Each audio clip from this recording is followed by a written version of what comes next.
Most videos will tell you to post 5 times a day, 7 times a week, and on paper, obviously that sounds really exciting. Like, that's how you grow, right? But how many of those videos with those big claims have you watched? And be honest, how long have you consistently posted 5 times a day, 7 days a week? Because I don't think it's realistic, or it might be if that's your only focus, if your whole job is content. But I'm talking to people like me, people dealing with kids, school runs, nursery runs, birthday parties, family days out, sickness bugs, all the stuff that actually stops you from creating.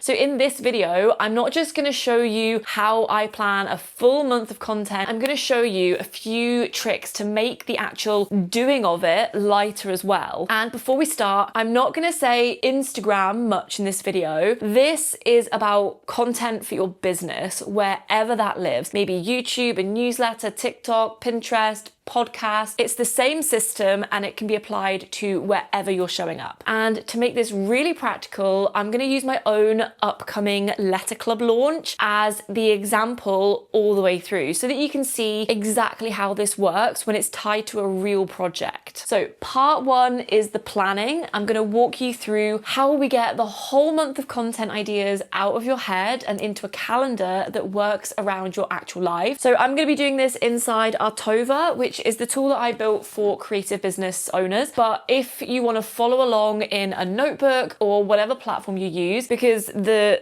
core idea behind this can be used wherever you normally plan. And remember, we are not planning perfect content here. We are planning content that we can actually follow through with. And that is the most important thing. Okay, so step 1 is the brain dump. And I know brain dump sounds like one of those things that everyone like nods along with, but nobody actually does. So when most people sit down to plan their content for the month, what they're actually trying to do is come up with a great idea, a great hook, a great caption, and then decide whether any of that is any good. And they're trying to do it all in the same 15 minutes. And then they wonder why they've spent half an hour just staring at a blank screen. So first of all, to really focus in, I'm going to set a 10-minute timer on the main dashboard and get writing all of my ideas down. Now, if you're sitting there with the timer ticking and your brain has gone completely blank, Artova has this feature called Talk to Tova, and she knows everything about Artova, but she's also the brain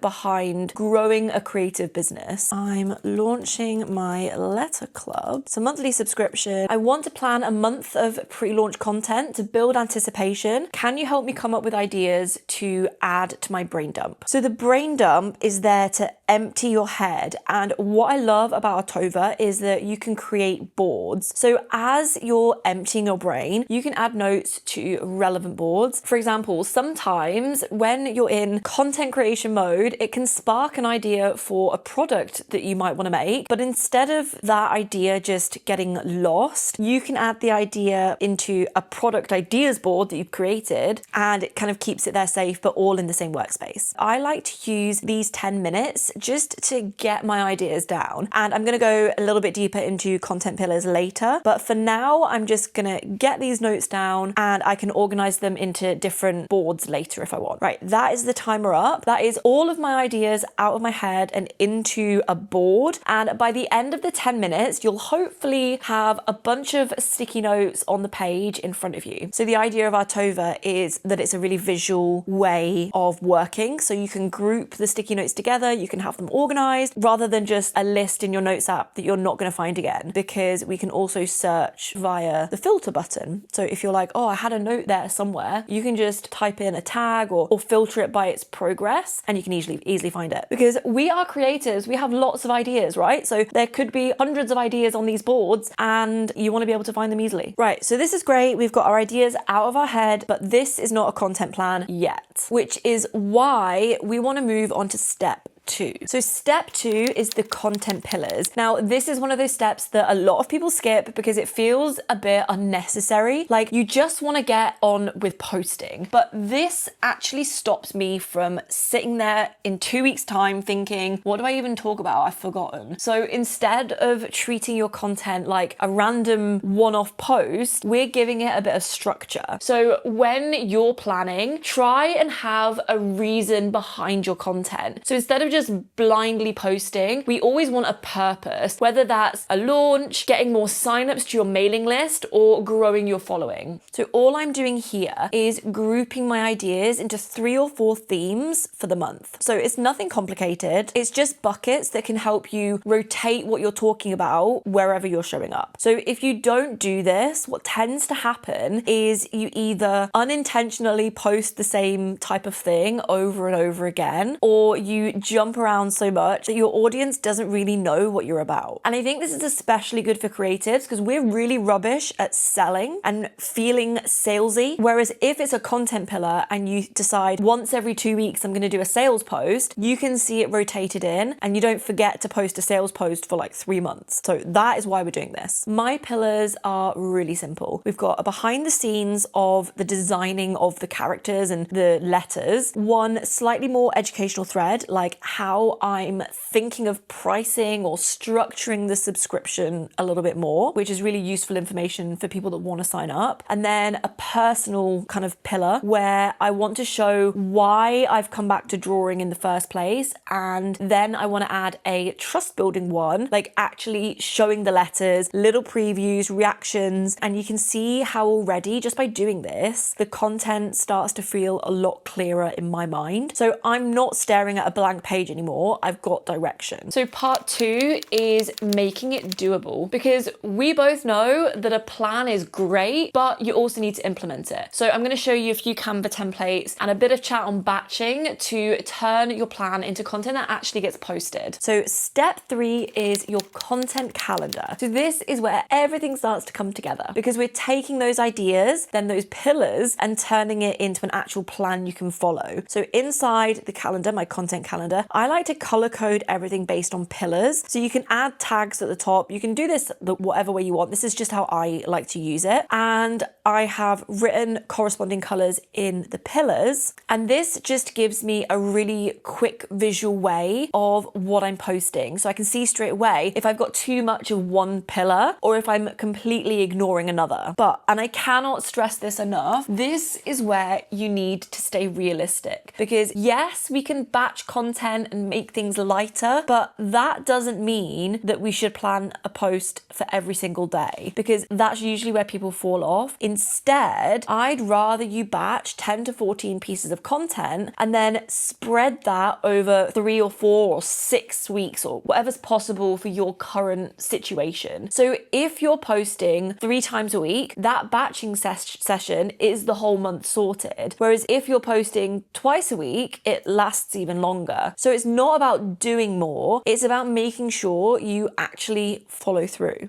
I talk with my hands and I hope I don't drop my laptop. So when I'm in here, I'm just dropping pillars into different days, adding a little bit of detail, nothing too elaborate, just enough so that future me knows what I meant. And I also like to give things a particular day of posting. It just helps me follow through over the coming months, because I know that, for example, YouTube is always on a Tuesday and emails are usually on a Tuesday as well. And what that does is it removes any decision making I have to do later. So I'm not waking up thinking, what should I post today? Because it's already decided. Now you'll notice that I'm not adding images yet. That comes later, but you can add images into your calendar when we actually start creating the content. That's when I'll add those. But once those visuals go in, it gives a really nice overview. And sometimes I'll notice things not looking good next to each other. So I'll shuffle them based on how it looks and feels across the week or the month. Oh, and because Artova is downloadable as an app on your desktop, you're not distracted by a million tabs, and it can just always be there as a shortcut when you sit down to work. So at this point, we've taken random ideas,